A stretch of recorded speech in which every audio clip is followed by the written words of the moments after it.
Hey guys, tonight, we drift back into the age of sails and stolen fortunes where the sea hums like a lullaby, but hides 1,000 dangers beneath its glassy surface. The deck under your feet is slick with salt, your hands sting from the rope, and overhead the sails flap, like the wings of some hungry beast. You're aboard the Whydah galley, a ship that once hauled slaves until one man captured it and turned it into the richest pirate vessel in recorded history. His name, Samuel Bellamy, or as his crew called him, Black Sam. And trust me, you probably won't survive this. So before you get comfortable, take a moment to like the video and subscribe, but only if you genuinely enjoy what I do here. And hey, post your location and the time down in the comments. I love seeing where you're all sailing in from. Now dim the lights, maybe turn on a fan for that soft background hum, and let's ease into tonight's journey together. You're not just along for the ride, you're in the crew.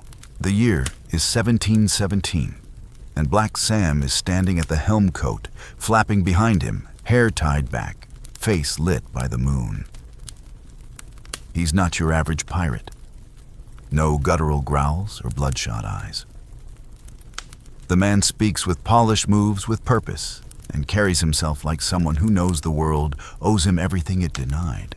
He wasn't always this feared.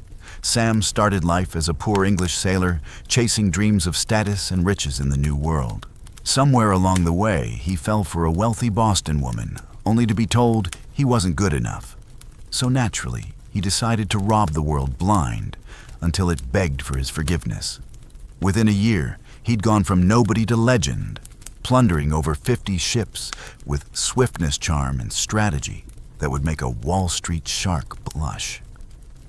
Then came his crown jewel, the Whydah galley. A former slave ship headed back to England stuffed with gold, ivory, indigo, and rum. When Sam captured it, the haul was massive. Historians estimate it was worth around $120 million in today's money. One raid, one ship, one king-sized fortune. But the way Sam ran his crew, that's where it gets interesting. He wasn't just looting, he was leading. Unlike many captains, he operated under a democratic code. Every crew member had a say. Shares were split fairly, and Sam often took no more than the rest. That's why they called him the Pirate Prince. It wasn't just gold he wanted, it was justice. He hated how the elite treated common men, especially at sea. So he gave the finger to empire and made his own rules. There's one detail about Sam people either forget or romanticize too much: he wasn't particularly violent. His reputation came from precision, not cruelty. When he boarded ships, he didn't torture or terrorize. He negotiated disarmed and walked away with cargo and crew intact. He wanted the wealth, not the blood, and for a pirate, that made him downright refreshing. But now, as you lean on the rail and watch clouds gather over the Atlantic, a sense of unease creeps in. The wind shifts, seagulls scatter. Somewhere ahead, a storm brews like a beast waking from a nap. The Whydah is low in the water, heavy with treasure, and heavy ships don't handle storms well. The first wave hits hard. The ship lurches. Rain follows cold and immediate. Then thunder. Then chaos. You scramble with the others, tying down sails, barking over the roar. Sam yells from the helm, trying to steer away from the sandbar he knows is out there. But in the dark, it's guesswork. Then the Whydah crashes. The hull splits with a terrible sound. Masts snap like toothpicks. Cannons tear loose and roll like angry gods. You're flung into the Black Sea. Salt chokes your throat. Gold coins pour from torn barrels into the deep. Around you, men disappear beneath the surface. And Black Sam, he's gone too. Historians still argue over what really happened that night. Some believe Sam died instantly in the wreck. Others claim he survived the initial impact and tried to make it to shore, only to drown in the icy surf. What's certain is that the Whydah sank fast and no one saw him again. Centuries passed. Then in 1984, a diver named Barry Clifford found the wreck off Cape Cod, confirming it was the Whydah treasure and all. It remains the only verified pirate shipwreck ever recovered in U.S. waters. Among the finds, gold dust, silver coins, pistols wrapped in silk, even personal effects like belt buckles and shoe buckles, tiny fragments of long-forgotten lives. Here's your quirky tidbit for the night. One item they pulled from the wreck was a tiny gold ring engraved with the words, "A gift from your loving wife." Historians have no idea whose it was. Pirate prisoner, smuggled lover.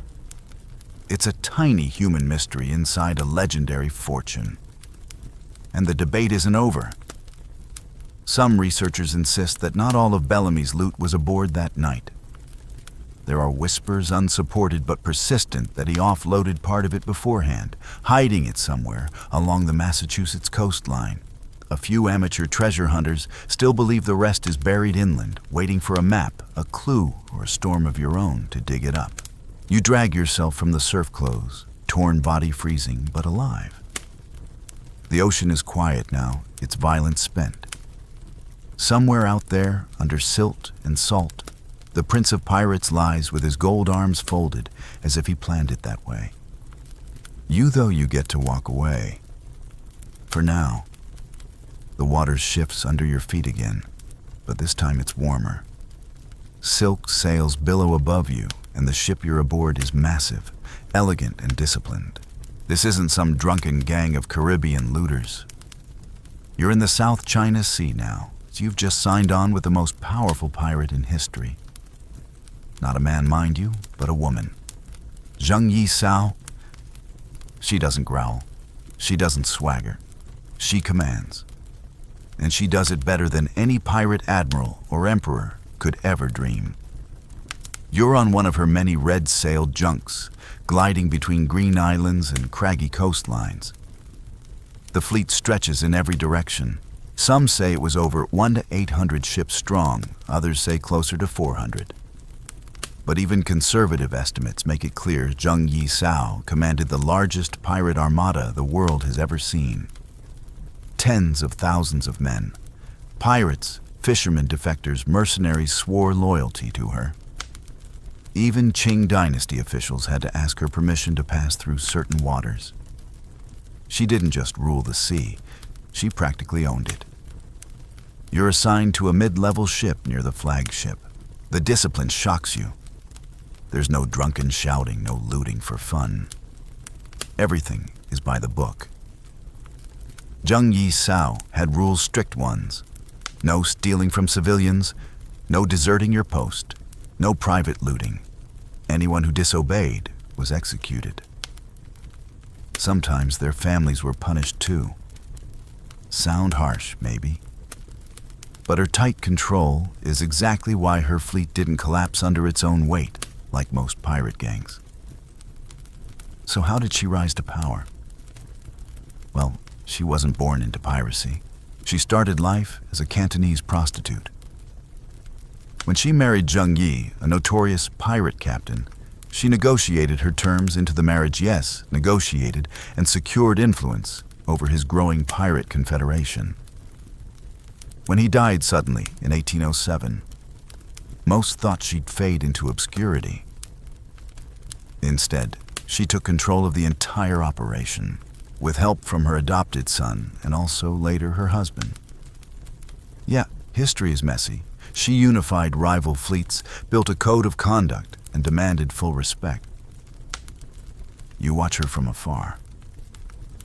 She doesn't pace the deck or raise her voice. She sits calmly in the shade, flanked by guards issuing crisp, quiet orders that ripple down the fleet like wind through sails. Her eyes scan everything. She misses nothing. And her profit margins, astronomical. By controlling key trade routes, shaking down merchants for protection money, and collecting bribes from terrified officials, she raked in fortunes. It's hard to put a number on her total wealth, but many believe it dwarfed that of European pirates. Some historians estimate she earned what would now be hundreds of millions in silver and goods. Here's a fun fringe fact: she even ran a kind of pirate HR department. If a pirate wanted to get married, he had to file paperwork. If a woman was captured and wanted to join the fleet as a wife, she had to consent. And if she didn't, the man who took her faced execution. For a pirate queen, Ching Shih ran an oddly progressive empire. Brutal, yes, but also unexpectedly structured. You're near the coast of Guangdong now. The Qing government is losing its mind. They've sent fleets to crush her several times. She defeats them all. At one point, even the Portuguese and the British get involved. And how does she respond? She wins, over and over. Her tactics are too swift, her intelligence too precise, her crew too loyal. She turns battleships into bonfires, blockades entire harbors, and forces officials into humiliating peace talks. Still, power is exhausting, and Ching Shih knows when to walk away. In 1810, she negotiates a full surrender, but here's the twist. She demands pardons for herself and her entire crew. Not only does she get it, she keeps her wealth and retires peacefully. No prison, no execution, no last stand. She opens a gambling house, lives to a comfortable old age, and dies respected. A pirate queen who fought the law and walked away with a pension. Historians still argue whether she truly retired out of wisdom, or if she was forced out by rising political tides. Maybe she saw the storm coming. Maybe she just wanted to enjoy her silver while her bones were still strong. Either way, she pulled off the impossible. She ended her pirate reign not in blood, but in peace. And yet, there's always the unspoken question. Did she hide part of her fortune? The government couldn't have accounted for every ounce of silver or every box of pearls. Some say she stashed it somewhere in the river deltas, deep in the mangroves, where no one dares to search. Others think she gave it to loyal captains hidden in marriage chests and fishing boats.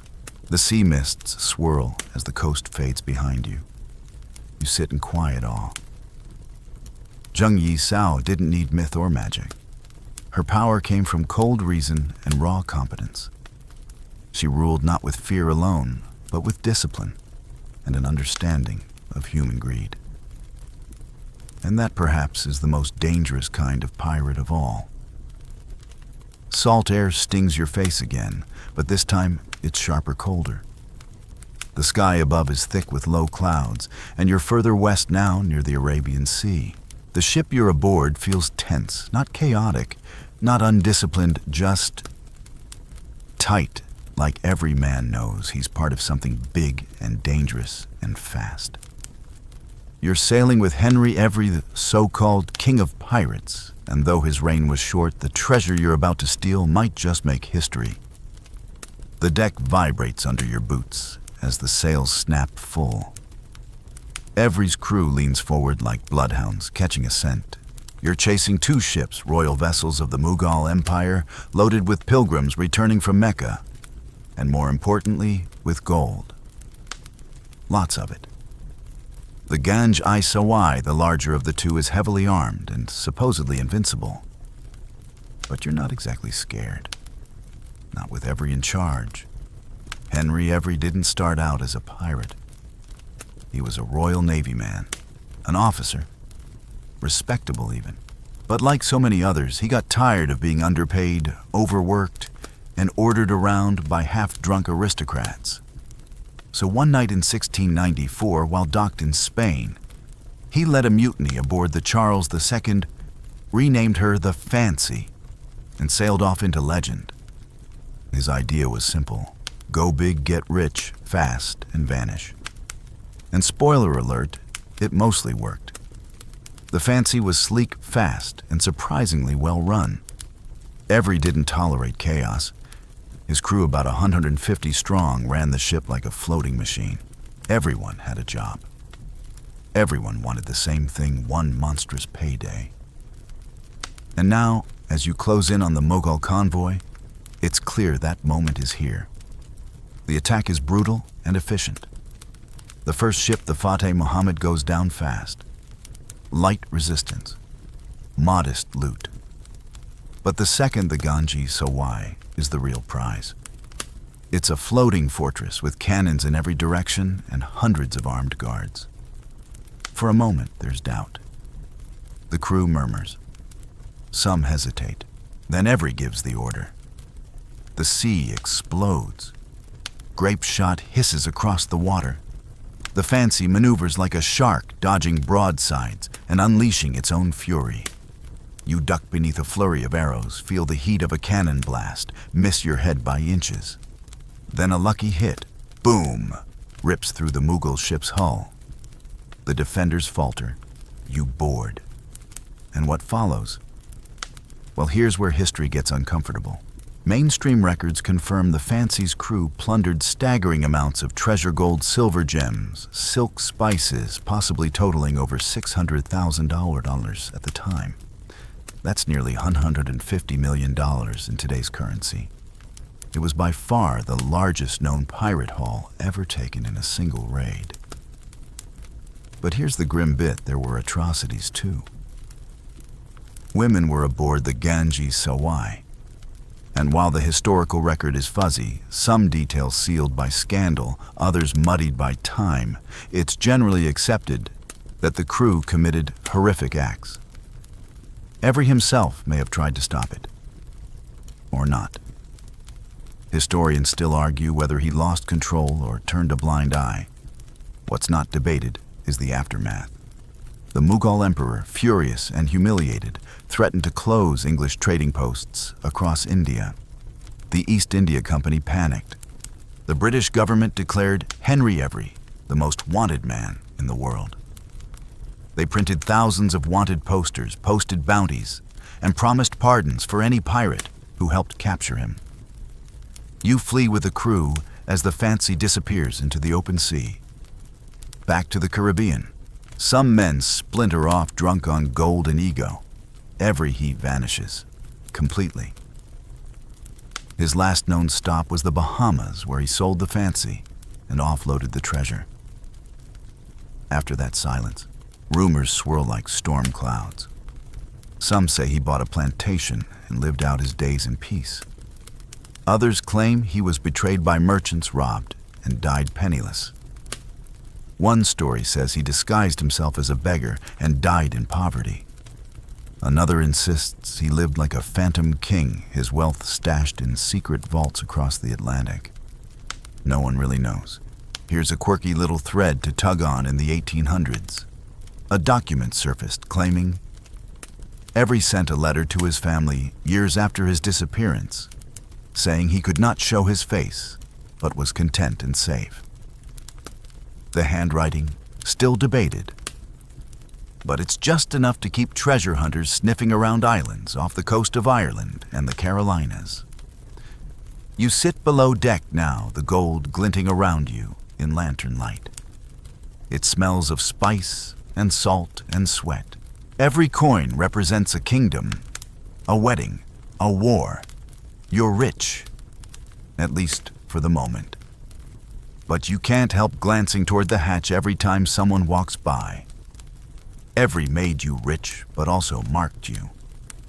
Because when a pirate pulls off the perfect crime, the real challenge isn't getting away with it. It's living long enough to enjoy it. There's a different rhythm to the sea now. The waves don't crash, they glide. The breeze is warmer, saltier, and carries the faint scent of wine. You're not on a battered sloop anymore. This ship is sleek, stately, and terrifying in how smoothly it moves. You're aboard a vessel belonging to Bartholomew Roberts, though most know him as Black Bart. And if you're feeling a little overdressed for piracy, don't worry, so is he. Roberts isn't the kind of pirate who rolls in dirt or swings rum bottles at people's heads. He wears a red velvet waistcoat, a feathered hat, and a diamond-studded cross around his neck. His boots are polished. His pistols are inlaid with silver. And when he walks the deck, it's with a quiet grace that feels almost royal. This man is not here for chaos. He's here for business. You joined him off the coast of West Africa, where he's already captured half a dozen ships in just a few days. There's an eerie efficiency to his operation. His crew is loyal, fast, and devastatingly organized. He speaks to them plainly, not like a tyrant, but like a commander. One of the men tells you, "Black Bart, don't shout." If you're still breathing, you already know what he wants. Here's what's wild. Roberts wasn't even supposed to be a pirate. He was a reluctant accountant, more or less, a navigator by trade. When the ship he was working on got captured by pirates in 1719, he was forced into their crew. Then the captain died, and the crew elected Roberts to take his place. In just a few weeks, he transformed from reluctant hostage to strategic genius. And then he got really busy. Over the next few years, Roberts captured more than 400 ships. That's not an exaggeration. That's a fact. More than any other pirate in history. He operated across the Atlantic, raiding from the coasts of Brazil to Newfoundland to West Africa. And he did it all while sipping his wine, adjusting his cravat, and drawing up his very own pirate code. You know, in case the whole high seas anarchy thing got too messy. Speaking of the code, Roberts took it seriously. No gambling. Lights out by 8 p.m. Every man got an equal vote. Musicians played on Sundays, but not during the week. Oh, and anyone caught stealing from the crew or deserting the ship, they'd be marooned or shot. Fair, but brutal. He kept his crew sharp because the world was watching, and Black Bart didn't do sloppiness. You pass the time watching a fresh prize come into view, a Portuguese merchant loaded with gold dust, jewels, and silk. It surrenders without a fight. They know who you are, and they know resistance is pointless. The crew cheers, the loot is cataloged, and Roberts calmly walks back to his cabin to enjoy a bit of port and read the Bible. No celebration, just results. And here's your historical cherry on top. When Roberts captured a slave ship off the coast of Africa, he freed the enslaved men on board and offered them a choice. Some joined his crew, becoming full members. Others were set ashore in safety. For a pirate, this kind of humanity was rare. But for Roberts, it was just part of his system. Now for your quirky tidbit, he believed in appearances so strongly that he made his men practice cannon salutes before attacking ships. Not for strategy, for style. He wanted other ships to see their professionalism and panic. One sailor wrote later, it was like being boarded by royalty if royalty had knives in their teeth. But of course, even Black Bart couldn't outmaneuver fate forever. You're sailing near Cape Lopez off the coast of present-day Gabon. It's 1722, and a British warship, the Swallow, is closing in. Roberts doesn't panic. He walks on deck in full dress, silk's hat, pistols gleaming. He knows what's coming. He turns to you, nods once, and walks to the rail. Then cannon fire. A single iron ball rips through the air, strikes Roberts in the throat, and drops him instantly. No drama, no speech. He dies as calmly as he lived. His crew, following his last instructions, weights his body and slips it into the sea. He's buried in full regalia, deep beneath the waves. No grave, no monument, just memory. Historians still argue whether Roberts was truly as disciplined as the records suggest, or if time has simply polished his legacy. But what no one disputes is his success. In just 3 years, he plundered more wealth than most pirates did in a lifetime. His influence reshaped pirate culture. His code inspired future outlaws. And for all his elegance, he was never afraid to draw blood. You sit now on the deck, watching the stars reflect off the ocean. There's a quiet where Roberts used to stand. A stillness as if even the sea is paying its respects. And though his ship is silent tonight, the legend of Black Bart whispers in every wave. The air grows thick with humidity, and the sound of insects humming from somewhere inland. You're deep in the bayous, now a far cry from the open ocean. The ship creaks lazily against the dock, but don't let the swampy stillness fool you. You're not lost. You've just crossed into the territory of Jean Lafitte, the French-American smuggler pirate who built an empire hidden in plain sight. You step carefully, because here gold doesn't jingle in treasure chests. It moves silently in barrels of gunpowder, crates of Spanish silver, and whispers between government agents. Lafitte's not the kind of pirate who roams the seas with sabers and black flags.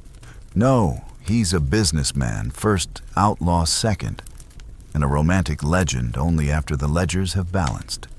You first lay eyes on him inside a New Orleans tavern, leaning back with a half smile and a glass of something too expensive for the room. His clothes are crisp, his voice smooth, and his hands suspiciously clean, for someone whose network runs on stolen cargo.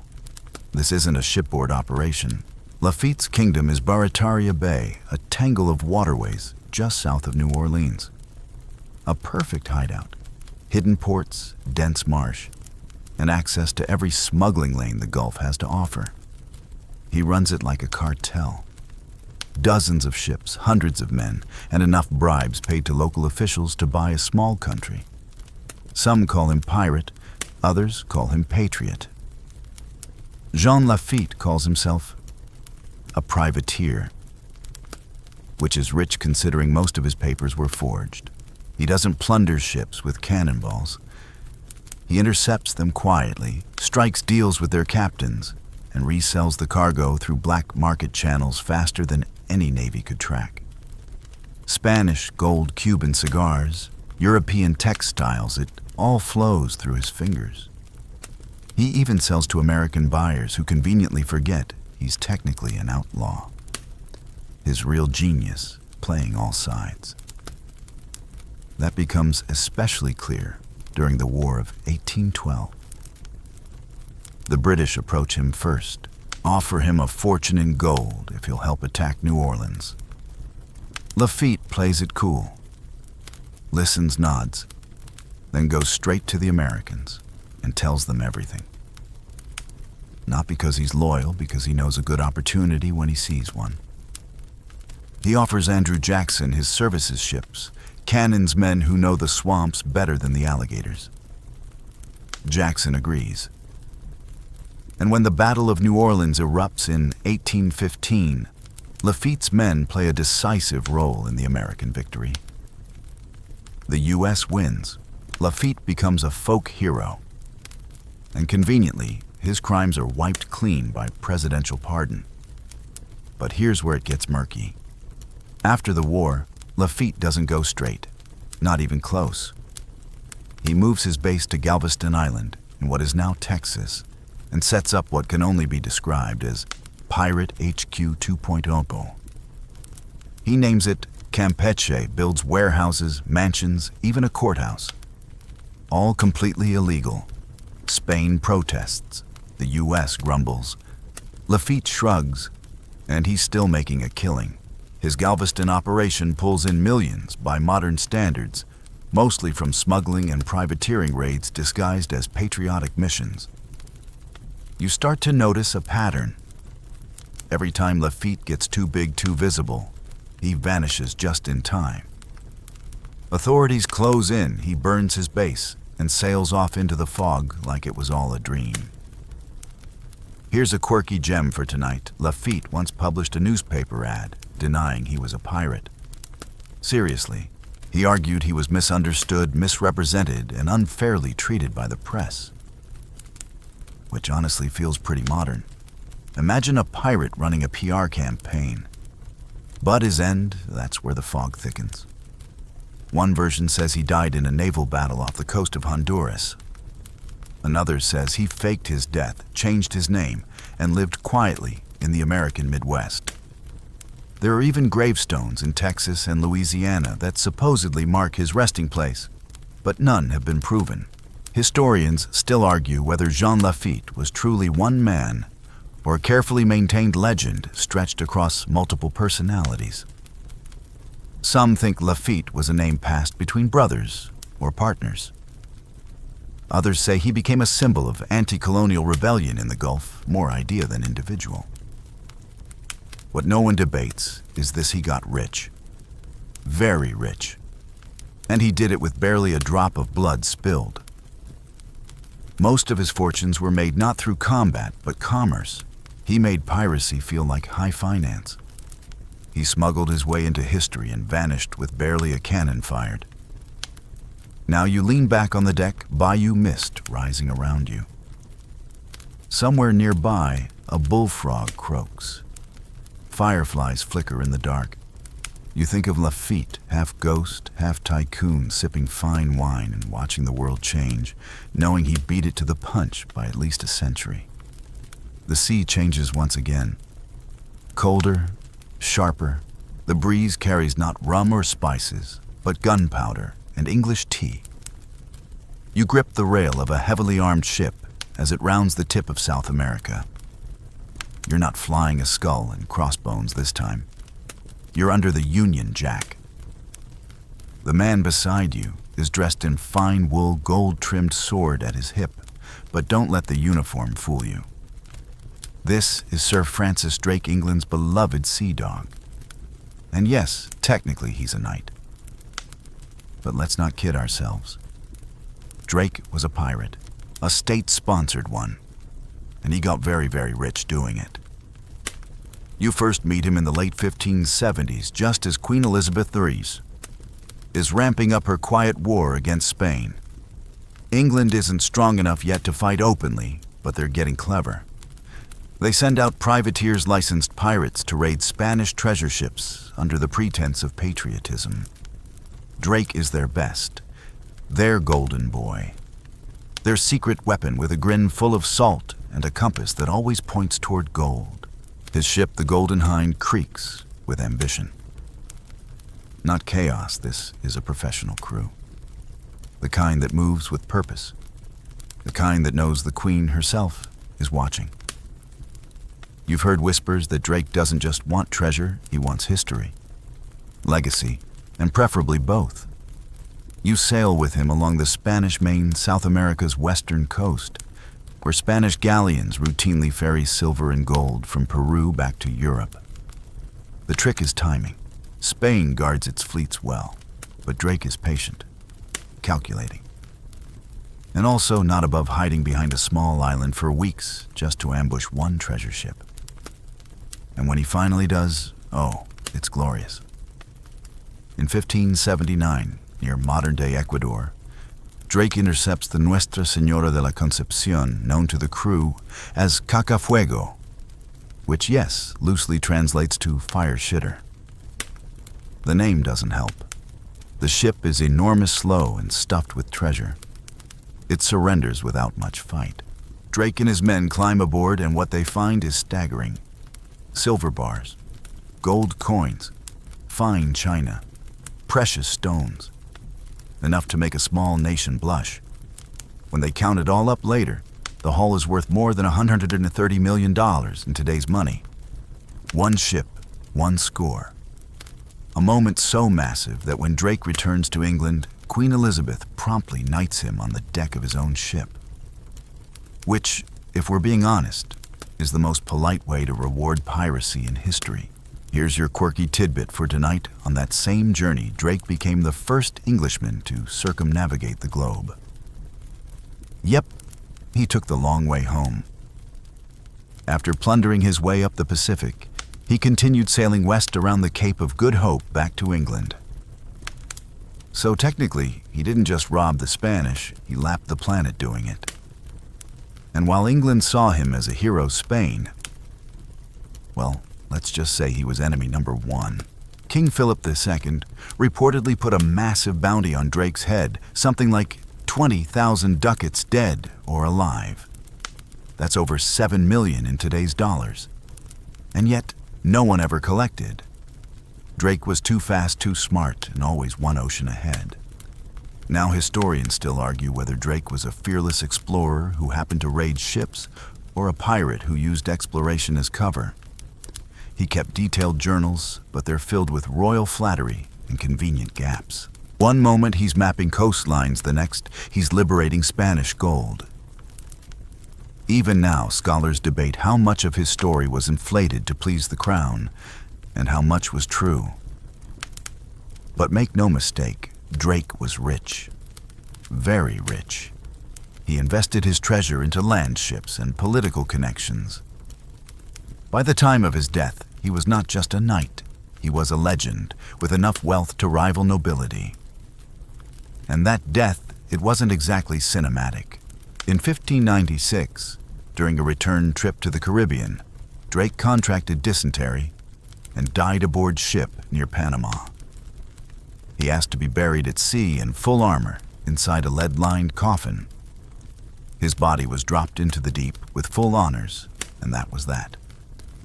Or was it some divers claimed to have searched for his coffin for years? One even claimed to have found a shipwreck nearby with odd brass fittings, possibly part of his fleet. But no solid proof has surfaced. Historians continue to debate whether his final resting place is lost forever or simply waiting to be rediscovered. Tonight, you lean over the railing as stars crowd the sky. The wind tugs gently at your collar. Somewhere below the sea cradles a knighted pirate in a suit of rusting armor. And around you, the legacy of Francis Drake still ripples, etched not just into maps, but into every tale of treasure that followed. The waves are rougher now, choppier, colder. You clutch the rail of a smaller ship this time, battered by years of storms and suspicion. There's something off about the crew, tense eyes, forced laughter hands, always near weapons. This isn't one of your high-flying treasure runs. You're sailing with Captain William Kidd, and no one, not even his crew, is sure if he's a pirate or a patriot. But what they are sure of, he's got treasure somewhere, and plenty of people want it. You meet Kidd in the late 1690s, Scottish-born, tall, with a trimmed beard and a face more fit for London society than Caribbean mutiny. At first glance, he's not even close to the typical pirate, and that's because technically he isn't. Kidd was a privateer, a legal pirate, licensed by the English crown to attack enemy ships during wartime and split the profit with the government. He even had backers, real ones. British nobles invested in his voyage. They gave him a ship, the Adventure Galley, and a commission to hunt down French vessels and pirates in the Indian Ocean. Kidd wasn't just authorized, and he was expected to return with riches. A pirate with paperwork. What could possibly go wrong? You sail east for months, and at first the mission stalls.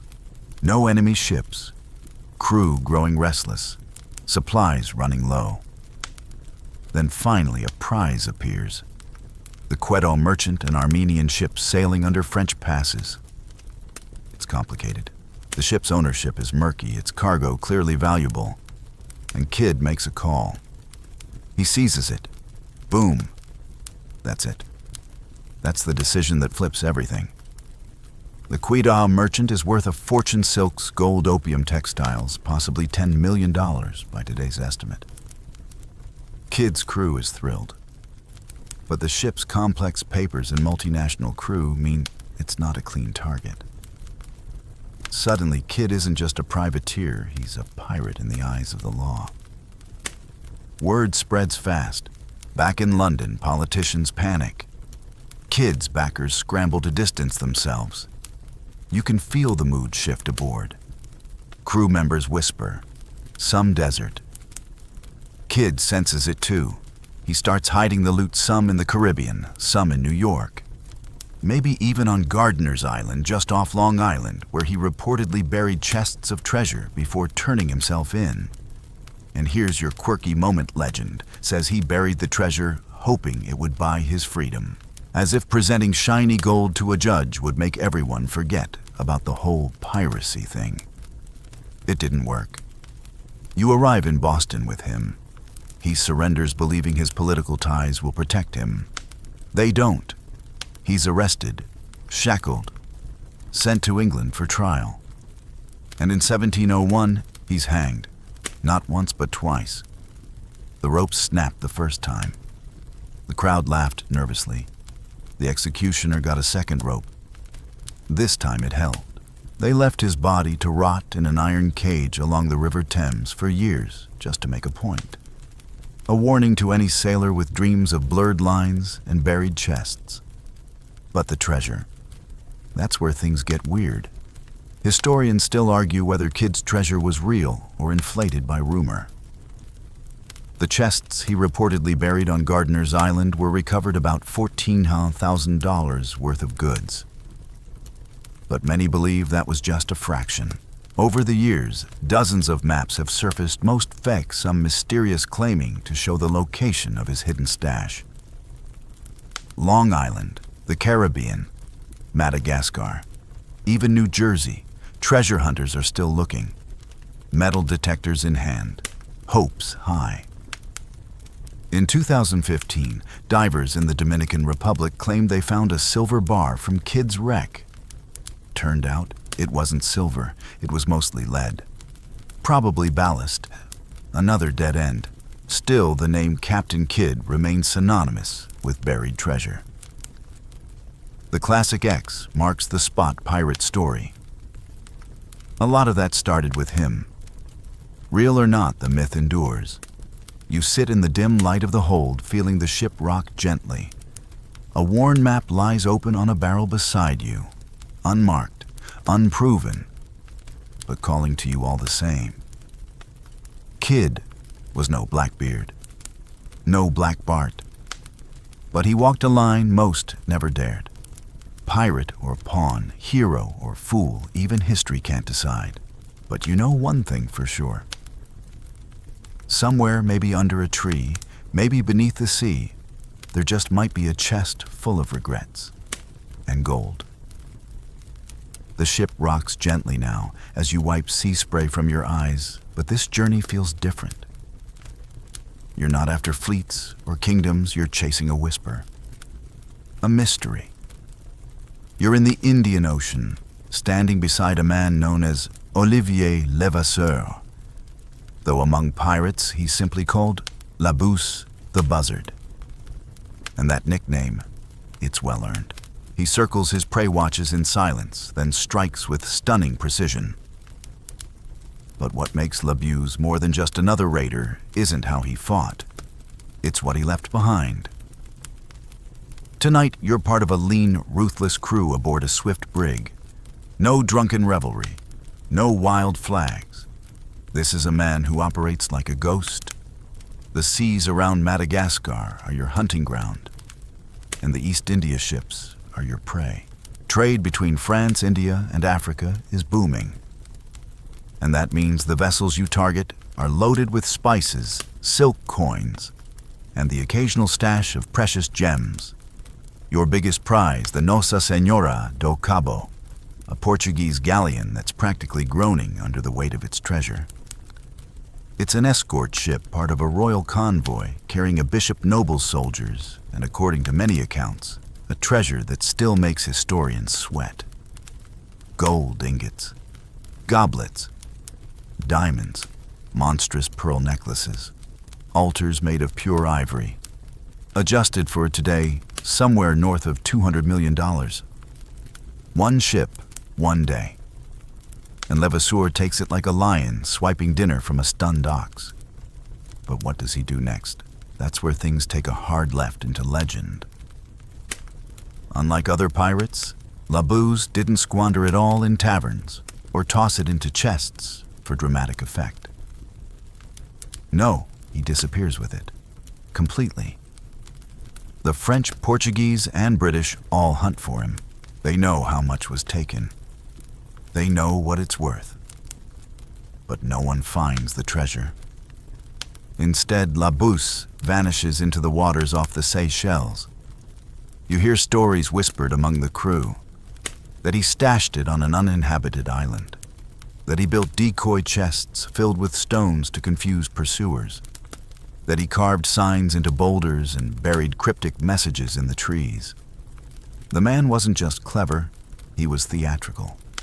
He knew exactly how to leave behind a legend. Eventually, though, his luck runs out.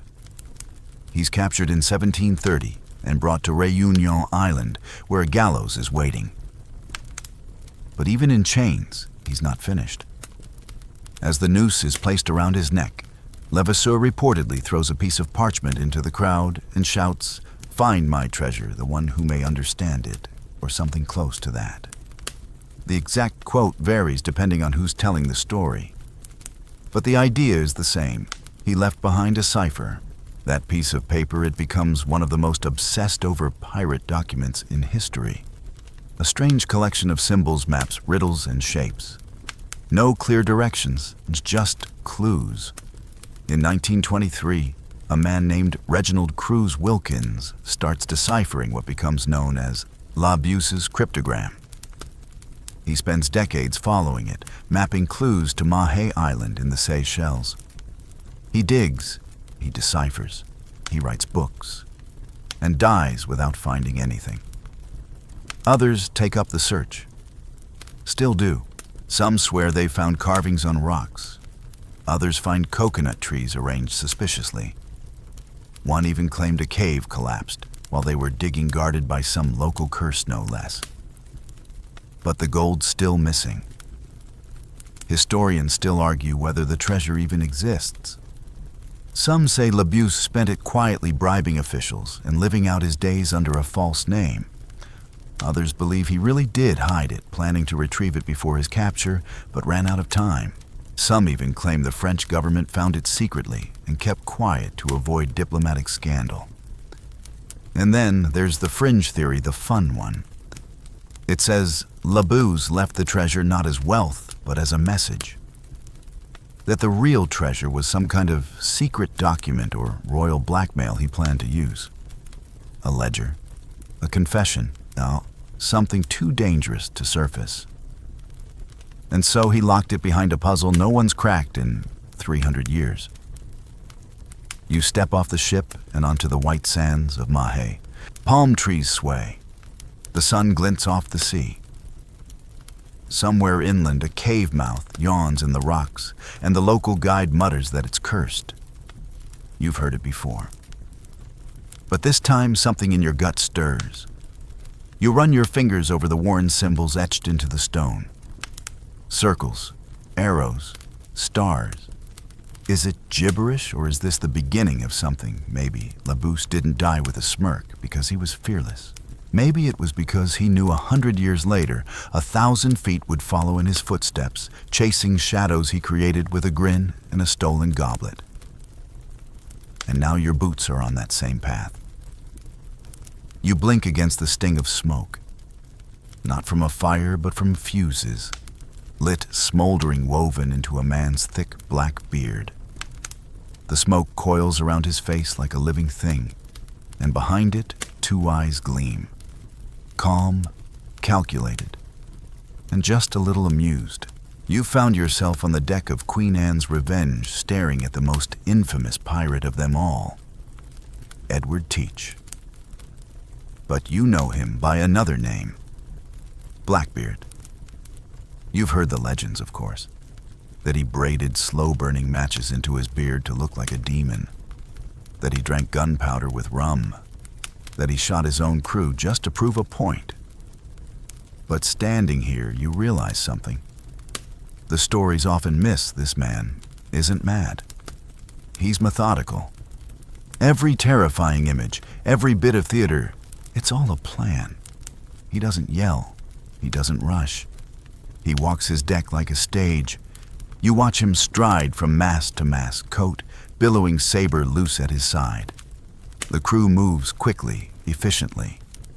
Fear is a tool here, but not just for enemies, also for discipline. No one steps out of line under Blackbeard, not if they value their kneecaps. You're sailing the Caribbean just off the coast of the Carolinas. The year is 1717. Blackbeard's name alone sends ships fleeing before they even see his sails. But he rarely has to fire a shot. His reputation is the cannon fire. He takes ships whole, untouched. The sheer terror of his approach is enough to make seasoned captains drop anchor and pray. And here's the twist, Blackbeard wasn't particularly bloodthirsty, not compared to others. There's almost no record of him killing anyone outside of battle. He preferred intimidation. Spectacle, a man who understood early on what some modern CEOs still haven't that image, is everything. You sit beside the gunwale as he oversees the boarding of a merchant vessel. No shouting, no wild violence, just a quiet, unnerving efficiency. The other crew surrenders. The loot modest but steady. Sugar, cocoa, gold coins, medical supplies. He lets the sailors go unharmed. And then, in a flash of generosity that feels surreal, he hands the enemy captain a bottle of wine before sending him off. But he's not all charm and shadow games. When he wants to send a message, he does. Take the time he blockaded the entire port of Charleston. Not raided, blockaded. Like a floating fortress, he parked Queen Anne's Revenge right in the harbor and held the city hostage not for gold, but for medicine. His men were sick. He needed quinine bandages and salves. The city complied, and that treasure, he had it. Make no mistake, between 1717 and 1718, Blackbeard captured dozens of ships. One estimate puts his haul somewhere around $12 million in today's currency, not the biggest, but easily one of the most efficient streaks of piracy in history. And he did it all in less than 2 years. Then he pulled a classic pirate move. He tried to go legit. You anchor in Bath, North Carolina, where Blackbeard accepts a royal pardon from Governor Charles Eden. For a brief, almost laughable moment, Edward Teach is a legal citizen again. He marries, buys property, hosts dinner parties. Yes, dinner parties. Imagine your neighbor casually asking if you'd like some tea served by a man who once lit his face on fire for dramatic effect. Historians still argue whether this was a real attempt to retire or just a strategic pause. Either way, it doesn't last. Not long after he's back at sea. Smaller crew, quiet raids. Some say the governor knew. Some say he even got a cut. But the colonial authorities didn't care. To them, Blackbeard was still a threat that had to be erased. Enter Lieutenant Robert Maynard. You feel the air go still as you spot Maynard's ships approaching. November 1718, near Ocracoke Island. Blackbeard doesn't run. He prepares. Ties his beard, loads his pistols, lays out powder charges with eerie calm. When Maynard's men board, the decks erupt into chaos. Smoke, blood, blades. Blackbeard fights like a man possessed. 5 gunshot wounds, over 20 sword slashes. And still he keeps swinging. It takes a final slash across the throat to bring him down. Maynard has his body decapitated. His head is hung from the bow like a hunting trophy. And yet, the story doesn't end there. Here's your fringe tidbit. Some say Blackbeard's headless body swam around the ship 3 times before sinking. Others claim he buried treasure before his final fight, somewhere in North Carolina, maybe inland, maybe off the coast, though no one's ever found it. Every few years, a new map surfaces. Every few decades, someone claims they saw light flickering in the marshes at night. The ghost of Blackbeard pacing, waiting, guarding. You stare out over the water heart still racing from the imagined battle. The smoke is cleared. The sea is quiet again. But you can feel it. In the air. In your chest. Blackbeard didn't just steal gold. He stole the spotlight. He became the fear. And even now, long gone, he holds it. You blink against the morning sun, and for a moment it feels like you're waking from a strange dream. The seas have gone warm and turquoise again, the scent of salt and citrus thick in the air. But this time, the stillness isn't peaceful. It's tense. You're in the Caribbean, and the man beside you is swaying slightly, laughing to himself, one arm draped lazily over a crate of stolen rum. His name is Rock Brasiliano. And if the others were pirates with ambition, Rock is chaos in boots. You step onto the deck of his ship and feel it instantly. This isn't a finely tuned war machine or a merchant-turned-privateer vessel. It's barely held together. Half the crew is drunk, the other half is armed. And some are both. Rock isn't rich because he ran an empire. He's rich because he lived like there was no tomorrow and looted anything that moved while doing it. Born in the Netherlands, Rock somehow ended up in the Caribbean with nothing but a blade, a terrible temper, and a bizarre sense of humor. He joined up with other pirates early on, but quickly carved out a name for himself by being completely unpredictable. One minute he'd be sharing a bottle with you on the deck. The next you'd wake up missing a boot, your coin pouch, and half your crew. And yet, the man had success. Real success. In the 1660s, he raided Spanish shipping lanes with reckless abandon. Captured sloops, sacked settlements, and took prizes that by modern standards would place his earnings somewhere north of $20 million. Not bad for someone who once threatened to burn down an entire village just because they were boring. You soon learn that sailing with Rock requires a flexible definition of sanity. One night after successfully capturing a small Spanish patrol boat, he throws a feast on board. Everyone celebrating, laughing, dancing, passing around bottles. Then Rock stands up, slaps a fish onto the table and declares it captain of the night. Everyone applauds, including the fish. Or maybe that was just a guy in a fish hat. You're not really sure anymore. But here's the kicker, Rock wasn't all madness. Somewhere under the wine-stained grin, there was a weird sort of genius. He understood how fear worked. He made himself so unpredictable, so volatile that no one dared cross him. Spanish records from the time speak of him with visible dread. Not because he commanded a vast fleet, but because no one ever knew what he would do next. He even had a flair for the theatrical. It's said he once pretended to be a captured nobleman, sneaked into a Spanish fort, and then opened the gates from the inside so his crew could loot the place clean. Historians still argue whether this actually happened, or if it's just pirate folklore turned into campfire legend. But with Rock, anything felt possible. You're lying on the deck now, head spinning, not from fear, but from too much of whatever Rock calls breakfast. You hear him laughing again somewhere near the booth, haggling with a parrot. Not about a parrot, with a parrot. They're debating the value of a ruby. The parrot's winning. And yet despite the madness, the man made money. Lots of it. Enough to retire several times over. But Rock never cared for retirement, or order, or plans, really. He spent his gold as fast as he took it. Bought entire taverns for a night. Commissioned gold chalices just to throw them overboard mid-toast. And once, according to a sailor's diary, he tipped a violinist with a diamond, then broke the violin because the song was too slow. Eventually, Rock just disappears. No grand final battle. No quiet death in bed. One day he sails off after a particularly loud night in Port Royal and is never seen again. Some say his ship sank. Others say he retired under a fake name.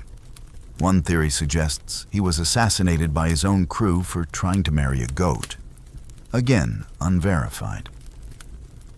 But with Rock, honestly, it tracks. Here's your quirky tidbit: a map found in an old sea chest in the 1800s bore his name drawn entirely in red wine with landmarks like that one rock I hate in rum, here probably. Scholars dismissed it, of course. But a few amateur treasure hunters swear it led to a hidden stash in the Cayman's gold coins, buried under a boulder shaped vaguely like a duck. You lean back now, arms folded behind your head, sun warming your skin. There's no monument to Rock Brasiliano. No statue, no journal full of dreams.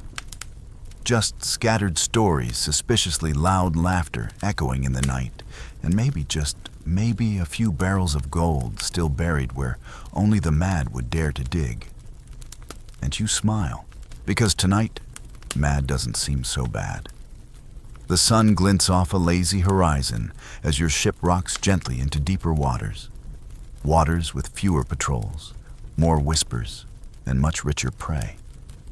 You're on your way toward the Indian Ocean now, and if the tales are true, toward one of the fastest, most successful scores in pirate history. You glance toward the mast and see a broad-shouldered man with a wild grin and a gleam in his eye that says he's just getting started. That's Thomas Tew, captain, rebel, gambler, and the man who struck gold in one of the shortest pirate careers ever recorded. Tew wasn't born into piracy. Far from it. He was once a respectable privateer based out of Rhode Island, commissioned to raid French territories in Africa. But as luck or fate would have it, during one voyage in 1692, Tew's crew gave him a choice. They could sail home empty and frustrated. Or they could turn pirate and head for the Red Sea, where the real money was. The decision took about 10 seconds. Tew held a vote. Everyone said yes, and with that he pointed the ship east, and history took a sharp left turn. That ship, the Amity, was small, fast, and very well armed. You're on board now, helping secure the deck as the sails snap to full. Months pass. You pass the tip of Africa Dodge patrols, cross deserts of blue, and finally, near the Arabian Sea, you find your prize. A massive Indian convoy headed back from Mecca, loaded with riches meant for Mughal nobles. One particular ship stands out, slow, bloated, and guarded, but not ready. Tew attacks fast, no posturing, no drawn-out threats. The Amity storms the deck. The defenders falter. Within minutes, the ship is yours. And what's inside? Silk, spices, jewels, gold coins by the thousands. One of the crewmen, who can barely count past 20, stares, slack-jawed, at the piles of treasure and says, "Well, I guess this works." Historians estimate the haul from that single raid at over $100 million in today's terms. And Tew, he splits it fairly. Every man gets a full share. Some go home millionaires. Others vanish into the coastal cities of Arabia with their fortunes in their boots. But Tew doesn't stop. Not yet. He sails back to Madagascar, where pirates are building their own outlaw economy. There, Tew buys land, builds alliances, and becomes a living legend. For a brief moment, he's not just rich, he's comfortable, safe, a pirate with a pension plan. But here's the thing about fortune: it always whispers. One big score is never enough. In 1695, he tries again. A new crew, a fresh ship, another run at Mughal treasure. This time he's part of a small pirate fleet alongside another infamous name, Henry Every. The plan is solid. The targets are richer than ever. The sea is calm. The wind is perfect. And then, in the blink of an eye, it all falls apart. During the battle, Tew's ship is hit early. A cannonball rips through the deck, and legend says it tears Tew nearly in half. He dies instantly, just like that. No final speech, no dramatic last stand, just a man who lived fast, got rich, and rolled the dice one time too many. Every, on the other hand, survives and goes on to pull off one of the biggest pirate heists in history, one you may remember from earlier. But even in that shadow, Tew's legend never fades. Because while others needed decades fleets or royal pardons, Thomas Tew made his names off one perfect strike. Here's your quirky twist. There's a rumor just vague enough to survive 3 centuries that Tew's first haul wasn't entirely spent. Some believe he stashed a portion of it in Madagascar, buried in the jungle, guarded by local tribes who considered him a kind of folk hero. No map has ever confirmed it. No treasure has ever been found. But every once in a while, someone shows up on the island with a shovel and a dream. Historians still argue whether Tu was truly killed in battle, or whether he staged the entire thing to disappear and retire under a false name. A few journals from the time even suggest sightings of a European man in Oman, years later living among traders, quiet and content. Could it have been him, maybe? Or maybe that's just what people tell themselves when a legend ends too quickly.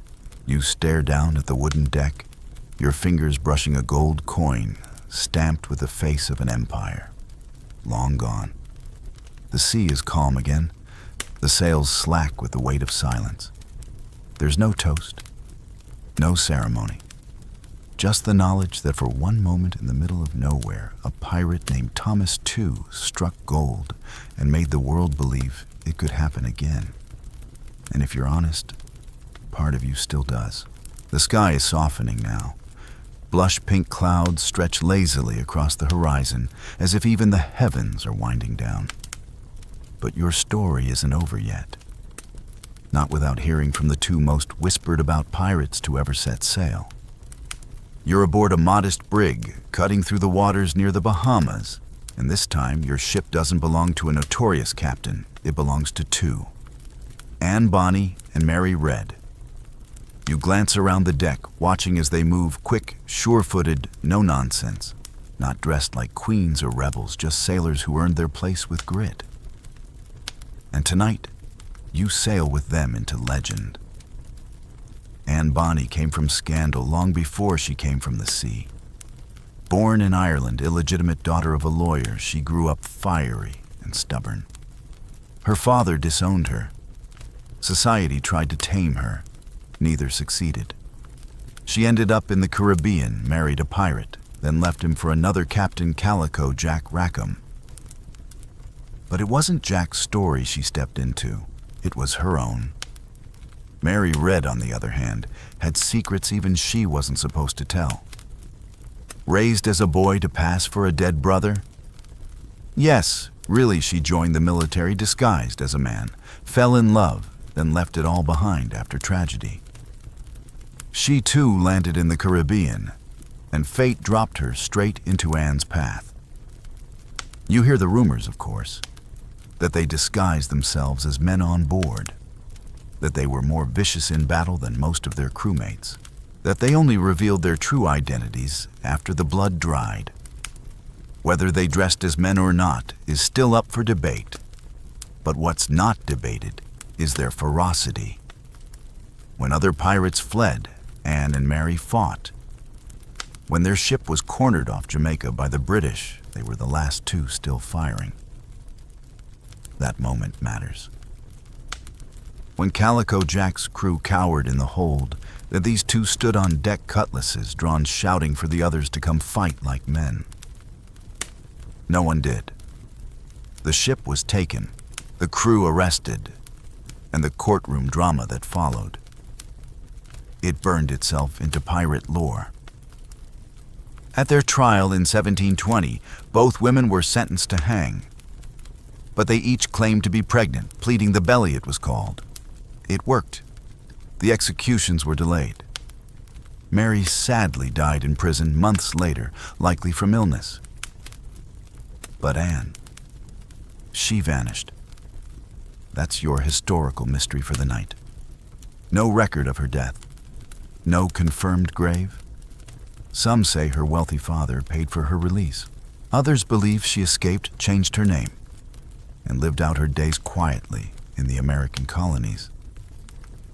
One theory suggests she remarried, had children, and told no one about her past.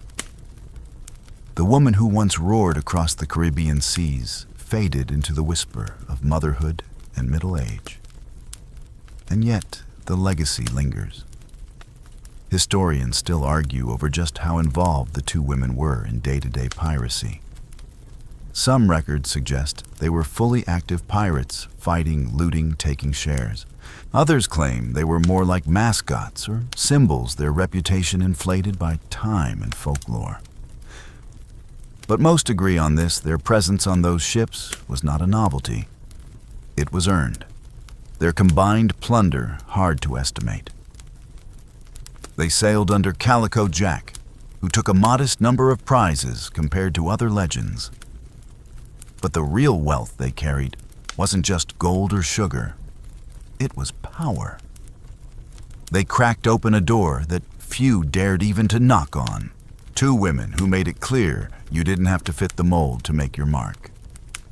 You just had to step onto the deck and never back down. Here's your quirky tidbit before we let the tide take you, Anne reportedly told Jack just before his hanging. If you had fought like a man, you needn't hang like a dog. Harsh, absolutely. But then again, she'd earned the right to say it. She'd faced death at sea, the gallows, and a world that said no at every turn, and still stood her ground. Now the sky is melting into stars, and the ocean hums with a hush that makes you feel like maybe the past is just barely out of reach.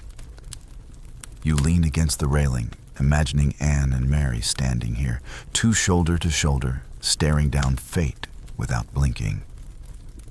Not queens, not symbols, just sailors. Just people who didn't wait for permission. And somewhere out there, maybe Anne's still smiling. Older, quieter, but with that same fire beneath the surface. Or maybe she's part of the water now, rolling through the currents, laughing softly every time someone tells her story, like they've figured it all out. You exhale slowly. You've walked the decks of emperors and ghosts, held gold that never glinted in sunlight, sailed with rogues who rewrote the rules, and women who burned the book entirely. Riches, oh, they had them. But it's the names that outlived the coins, the defiance, the refusal to kneel. And now, with every creak of your ship and sigh of the sea, you carry those names with you. The ocean never forgets. And tonight, neither do you. And now the sails fall quiet.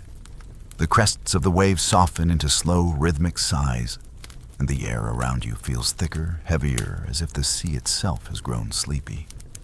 You lean back, arms folded behind your head, watching stars appear one by one above the mast. They twinkle without hurry, as if each one were hung there by the ghosts of the very pirates you've just met. There's no more gold to count tonight, no cannons to load. Just the hush of the tide and the steady lull of memory. The stories you followed, Black Sam and his thunderstorm treasure, Zheng Yi Sao's floating empire, every silent disappearance, and the smoky legend of Blackbeard, each left something behind, something more than just stolen silver. They left footprints in the surf, a reminder that the richest pirates weren't just thieves. They were dreamers, rule breakers, survivors, people who looked at the edges of the map and saw opportunity where others saw danger. And maybe as your eyes begin to drift, you start to feel it too, that gentle pull toward freedom, the kind that has nothing to do with coin. The kind that smells like salt and wind and wood. The kind that lets you imagine your own flag fluttering in the dark. So breathe deep. Let the sea cradle you. Let the weight of the world melt into the stillness of the deep. Out here under this sky, you're just another sailor between the stars and the tide. No more running tonight. No more chasing legends. Just rest.